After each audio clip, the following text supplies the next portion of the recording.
کوئی حرج نہیں، اگر اسے سواری مل جاتی ہے وہ سوار ہو کے چلا جائے، سہولت ہے، آسانی ہے۔ پیدل بھی جاتا ہے تو اس کے لیے بھی الحمدللہ بہت سہولت ہے، سائیدار جگہ بھی ہے، اور سارے راستے کے اندر الحمدللہ شاور بھی انہوں نے لگا دیے ہیں پانی کے گرمی کو کچھ کنٹرول کرنے کے لیے، تو وہ بھی درست ہے، اس میں بھی کوئی حرج نہیں۔ رمی کا جو وقت ہے وہ زوال کے بعد، جو مسنون عمل ہے زوال کے بعد، یہ ایک باعث اجر اور حج کے مناسک میں سے ہے۔ اس کے اندر دھکم پیل، کسی مسلمان کو تکلیف دینا، ان چیزوں سے بچنے کا حکم ہے۔ دیکھیے بیت اللہ کا طواف کرتے ہوئے حجر اسود کو چومنا مسنون عمل ہے، سنت ہے، اور مسلمان کی عزت فرض ہے، ایسے ہی ہے نا؟ تو اگر آپ چومنے کے لیے دھکم پیل کر رہے ہیں، اس کو کون نہیں مار رہے ہیں، اس کو کون نہیں مار رہے ہیں، اس کے ہاتھ کھینچ رہے ہیں، اس کی ٹانگ کھینچ رہے ہیں، تو کیا خیال ہے؟ سنت تو ادا کر لی اور فرض رہ گیا۔ اکثر آپ دیکھو گے حجر اسود کے موقع پر چومنے کی جگہ پر رش ہوتا ہے، اور بعض دفعہ تو اللہ معاف فرمائے ایسا منظر بھی نظر آتا ہے کہ عورتیں مردوں کے اندر گھسی ہوئی ہیں، اور وہ اس کو بڑا کمال سمجھتی ہیں، جی آج حجر اسود کو چوم لیا، تو 10 بندوں کے جسم کے ساتھ تمہارا جسم ٹکرایا ہے، یہ کیا ہے؟ جب شریعت نے اجازت دی ہے کہ رش ہے، چومنے کا موقع نہیں ہے، تو آپ دور سے اشارہ کر کے گزر جائیں۔ موقع ہے، رش نہیں ہے، آرام سے آپ چوم سکتے ہیں، کسی مسلمان کی توہین نہیں ہو رہی، اس میں دھکم پیل نہیں ہو رہی، تو پھر اس سنت پہ عمل کیجیے۔ اسی طرح رمی کا معاملہ ہے کہ رمی کرتے ہوئے آپ یہ دیکھیے کہ اتنی دور سے اتنا بڑا پتھر تو نہیں مار رہے کہ کسی مسلمان کو تکلیف ہو، یا کسی کے ساتھ دھکم پیل تو نہیں ہو رہی، مسلمان کی عزت کا خیال کرتے ہوئے اور کسی کو تکلیف نہ دینے کا پورے حج کے اندر عزم کرتے ہوئے زوال کے بعد جائیے جمرہ اولا، جو کہ جمرات میں مکہ سے سب سے زیادہ دور اور مسجد خیف کی جانب ہے، اس کو مسلسل آپ نے 7 کنکریاں مارنی۔ اچھا 7 اکٹھی کر کے مار دیں ایک ہی دفعہ میں ہو جائے گی؟ ایک ایک الگ الگ، ٹھیک ہے؟ 3 طلاق اکٹھی دے دو، تینوں ہو جاتی ہے نا، مولویوں نے پٹی یہی پڑھائی ہے، 7 کنکری اکٹھی مار دو تو 7 ہو جائیں گی۔ جو طریقہ شریعت نے سکھایا ہے اسی طریقے پہ چلیے، اپنی طرف سے اضافے نہ کیجیے۔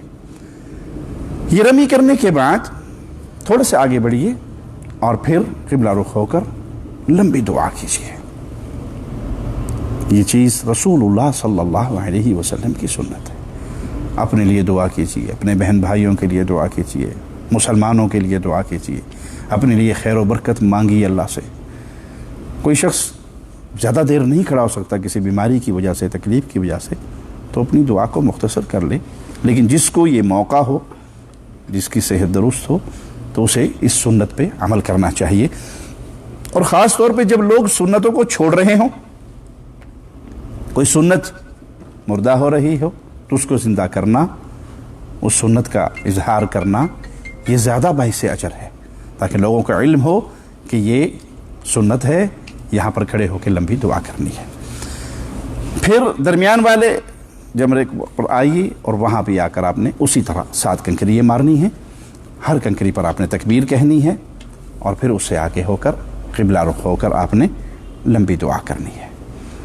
اور جب آخری پر آ کر آپ نے رمی کرنی ہے تو اس کے بعد پھر دعا نہیں ہے، اس کے بعد پھر دعا نہیں ہے، اور تیسرے دن آ کر پھر آپ نے اسی طریقے سے رمی کرنی ہے۔ وقت اس کا زوال کے بعد شروع ہوتا ہے، اور یہ مانگنے کا وقت ہے، دعاؤں کا وقت ہے۔ مینا کے اندر جو یہ ایام ہیں، یہ اللہ کی عبادت کے، ذکر و اذکار کے ایام ہیں، اللہ کی قربت کو پانے کے ایام ہیں، اللہ سے اپنی حاجات پیش کر کے اور اللہ کے سامنے کڑکڑا کر رو کر اپنی دعاؤں کو قبول کروانے کے ایام ہیں۔ نمازیں اپنی ادا کیجیے، یہ نہیں ہے کہ آپ حج پہ آئے تو اب جی میں رمی کر کے آیا، بہت تھکا ہوا ہوں، تو اب نماز کے ٹائم پہ چھٹی ہے۔ اس حج کا کیا فائدہ جس میں نماز نہ ہو؟ حاجی صاحب دوسرے حاجیوں کو ملنے کے لیے گئے ہیں، درمیان میں ظہر عصر نماز، کچھ وہ حاجی آئے تھے بس ان کو ملنے گئے تھے، تو نماز تو بیچ میں رہ گئی۔ آپ حکومت کا اعلان پڑھتے نا، لا حج بلا تصریح، تصریح کے بغیر کوئی حج نہیں، ٹھیک ہے، قانون ہے، مسلمان حاکم نے بنایا ہے، ہم پر ماننا اس کا واجب ہے، لازم ہے، کیونکہ اللہ کا حکم ہے اللہ کی اور اس کے رسول کی، اور ولی الامر کی اتباع کرو، اطاعت کرو۔ یہ مثال دے کے سمجھا رہا ہوں، جس حج میں تصریح نہیں تو آپ کو جانا نہیں دیں گے ہیں، اور جس حاجی کا عقیدہ توحید درست نہیں اس کا حج ہوگا، جس حاجی کے پاس فرض نمازی نہیں اس کا حج ہوگا۔ وہ حج کرنے کے لیے محنت کر کے پیسے لگا کے لاکھوں روپے لگا کے پہنچ جائے، اور فجر کی نماز، عشاء کی نماز، یہ دو نمازیں منافق پہ بھاری ہیں نا، نہ فجر اسے نصیب ہو اور نہ عشاء اسے نصیب ہو، تو یہ دونوں نمازیں منافق پر بھاری ہیں۔ حج کیجئے، حج آپ کو اللہ کے قریب کر دے، اللہ سے مانگنے کا، اللہ کے سامنے رونے کا، اپنے گناہوں کی معافی کا ایک موقع ہے، اس کو ہاتھ سے نہ جانے دیجئے۔ لیکن جو چیزیں اللہ نے فرض کی ہیں ان فرائض کو نہ بھولیے۔ اگر آپ حج کے معاملات میں تو بڑے جوش و خروش سے عمل کر رہے ہیں، لیکن نماز آپ کے پلے میں نہیں ہے، تو یقین جانیے کہ آپ گیڑا ہی مار کے آن رہے ہو۔ اس کیڑے سے بچو، اس ترتیب کو جو اللہ نے سکھائی ہے رسول اللہ صلی اللہ علیہ وسلم کے ذریعے، کہ سب سے پہلے اسلام 5 بنیادوں پر جو کھڑا ہے، اس میں سب سے پہلے شہادتین ہے، توحید اور رسالت، پھر نماز ہے۔ اس نماز کو اپنی زندگی کا حصہ بنائیے۔ دیکھیے حج سے چھٹی مل سکتی ہے نا، پیسے نہ ہو تو حج سے چھٹی مل جائے گی، حج ہے ہی اس پہ جس کے پاس من استطاع الیہ سبیلا، جس کے پاس پیسہ ہے، صحت ہے اور پیسہ ہے۔ لیکن نماز وہ عمل ہے کہ کوئی حال چھٹی کا، کہ مالدار پہ نماز ہے، غریب پہ نماز، غریب کو معاف نہیں ہے، امیر کو معاف، کوئی ہے صورت ایسی؟ نہیں، کوئی صورت نہیں ہے۔ کھڑے نہیں ہو سکتے بیٹھ جاؤ، بیٹھ نہیں سکتے لیٹ جاؤ، وضو نہیں کر سکتے تو مٹی موجود ہے یمن کر لو، اشاروں سے پڑھ لو، دشمن پیچھے لگا ہوا ہے دوڑتے ہوئے پڑھ لو، کوئی صورت ایسی نہیں کہ نماز کی چھٹی ہو۔ تو آپ بڑے مبارک سفر پہ جا رہے ہیں اللہ کے گھر کے حج کے لیے، لیکن نہ بھولیے گا کہ آپ کی اگر زندگی نماز سے خالی ہے تو آپ ایک وزٹ کر کے آ رہے ہیں، شاید اس کا آپ کو فائدہ نہ ہو۔ تو اپنی نمازوں کو حج کے دوران بھی اور حج کے علاوہ بھی واپس آ کر بھی جو اللہ کے فرض کیے ہوئے عمل ہیں ان کو ایسے جیسے رسول اللہ صلی اللہ علیہ وسلم نے اس کی اہمیت بیان کی، اس اہمیت کے ساتھ پڑھی۔ آخری لمحات تک آپ کی زبان پر کیا تھا؟ الصلاۃ الصلاۃ الصلاۃ، نماز نماز نماز، وما ملکت ایمانکم، غلاموں کا خیال کرنا، یہ آپ کی آخری وصیت تھی۔ تو اگر میری اور آپ کی زندگی میں نماز کی اہمیت نہیں، نہ دوران حج اور نہ حج کے علاوہ، تو سوچ لیجئے پھر ہم کہاں کھڑے ہیں۔ 12 تاریخ کی جب کنکریے مار چکے ہیں تو تعجیل کرنا آپ کے لیے جائز ہے کہ آپ اس دن مینا چھوڑ دیں، سورج غروب ہونے سے پہلے پہلے مینا سے نکل جائیں، اور اگر سورج غروب ہو گیا اپنی مرضی سے آپ وہیں پر ہیں تو آپ پر رکنا لازم ہے۔ پھر آپ نے 13 تاریخ کو اسی طرح زوال کے بعد کنکریے مارنی ہے اور پھر جانا ہے۔ 12 کو جانا جائز ہے، 13 تک رکنا افضل ہے۔ 12 کو جانا، تعجیل کرنا جائز ہے، اجازت ہے، لیکن اگر کوئی شخص رکتا ہے اور رک کے 13 کی کنکریے بھی مارتا ہے تو یہ اجر میں، ثواب میں اس سے زیادہ ہے جو 12 کو چلا گیا۔ لیکن اگر آپ نے اپنی مرضی سے 12 کے سورج کے غروب ہونے تک مینا میں ہی پڑاؤ رکھا، اب آپ پر لازم ہے۔ اہل علم کا یہ کہنا ہے کہ آپ گاڑی میں سوار ہو گئے، سامان اٹھا لیا، آپ نکل پڑے، لیکن گاڑی کہیں رش میں پھنس گئی اور آپ کو مینا کے اندر ہی مغرب ہو گئی، تو چونکہ آپ رخت سفر باندھ چکے ہیں، گاڑی میں بیٹھ چکے ہیں، مینا سے نکلنے کا وسیلہ اپنے اختیار کر لیا ہے، لیکن کسی مجبوری کی بنا پر، گاڑی کے رش میں پھنس جانے کی بنا پر آپ نکل نہیں سکے تو کوئی حرج نہیں، وہ قافلہ چلتا رہے گا اور آپ اس کے بعد بھی جانا چاہیں تو جا سکتے ہیں۔ یہ ہے پیارے نبی صلی اللہ علیہ وسلم کا سکھایا ہوا وہ طریقہ جس کے مطابق ہمیں عمل کرنا ضروری ہے۔ جب مکہ میں پہنچ کے اب آپ نے اپنے ملک کی طرف سفر کرنا ہے تو حاجی اپنے ملک جانے سے پہلے طواف ودا کرے گا. طواف ودا کرنے کے بعد طواف ودا مکے میں آپ کا آخری کام. ہاں طواف ودا کیا، آپ نے کھانا کھانا ہے، کوئی حرج نہیں، کھا لیجئے. آپ نے اپنے ہوٹل سے سامان اٹھانا ہے، کوئی حرج نہیں، آپ سامان اٹھا لیجئے اور آہستہ آہستہ مکہ چھوڑ دیجئے، نکل جائیے جو ضروری معاملات ہیں. لیکن آپ طواف ودا کرنے کے بعد آ کے پھر سو جائیں آرام سے، پوری رات آرام کریں، اب صبح کہیں کہ میں اب نکلوں گا، تو یہ درست نہیں ہے. کیونکہ حدیث کا حکم کیا ہے کہ آپ کا آخری کام مکہ چھوڑتے ہوئے حاجی کا کیا ہوگا؟ طواف ودا کرنا. اور اگر آپ طواف ودا کرنے کے بعد شاپنگ میں لگ گئے، آرام کرنے میں لگ گئے اور مزے سے سو لیے، نیند پوری کر لیے، تو یہ حدیث کے خلاف ہے. اس کے لیے بہتر ہے کہ آپ دوبارہ طواف کر کے پھر نکلیے. جس عورت کو حیض آ جائے یا نفاس کا کوئی معاملہ شروع ہو جائے تو اللہ نے اس سے یہ واجب اٹھا لیا ہے. حائضہ عورت کے لیے یہ نہیں ہے کہ وہ بیت اللہ میں آئے گی اور طواف ودا کرے گی، بلکہ اس کے لیے معافی ہے. ہاں کوئی شخص طواف ودا کیے بغیر چلا گیا تو اس نے واجب چھوڑا ہے، تو اس پہ دم ہوگا، اس پہ دم ہوگا. کچھ عورتیں اگر یہ چاہیں کہ جی کوئی بات نہیں، ہم جاتے جاتے ایک دفعہ پھر بیت اللہ کو دیکھتے جائیں، دروازے پر بھی آ جائیں، درست نہیں ہے. آپ حائضہ ہیں، نفاس والی ہیں، آپ کو اس بیت اللہ کی اس مسجد حرام کے اندر آنے کی اجازت نہیں ہے. اللہ نے آپ سے یہ عمل ویسے ہی اٹھا لیا ہے. اس راستے پہ چلتے ہوئے ہمیشہ اپنے رزق کو بار بار ٹٹولیے، حلال طریقے سے کمایا ہوا مال. یہ بنیادی شرائط میں سے ہیں حج کی قبولیت کے.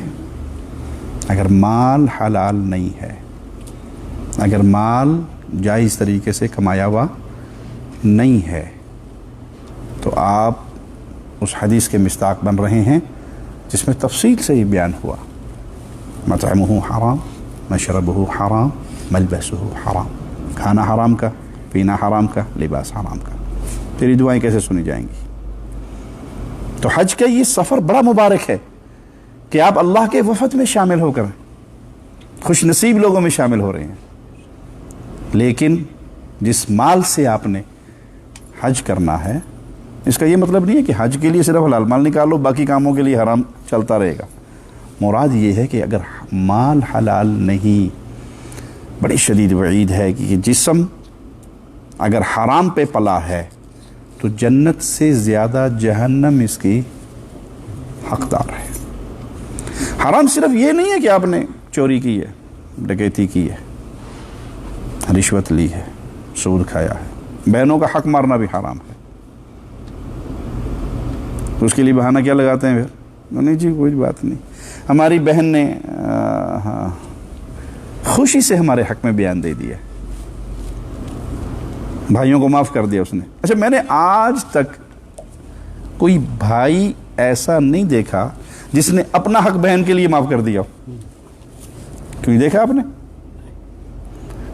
بہن یہ کہہ رہی ہے جی ماشاءاللہ میرا بھائی بہت پیارا ہے، اس نے اپنا حق مجھے معاف کر دیا. ہمیشہ بہن اپنا حق معاف کرتی ہوئی نظر آئے گی.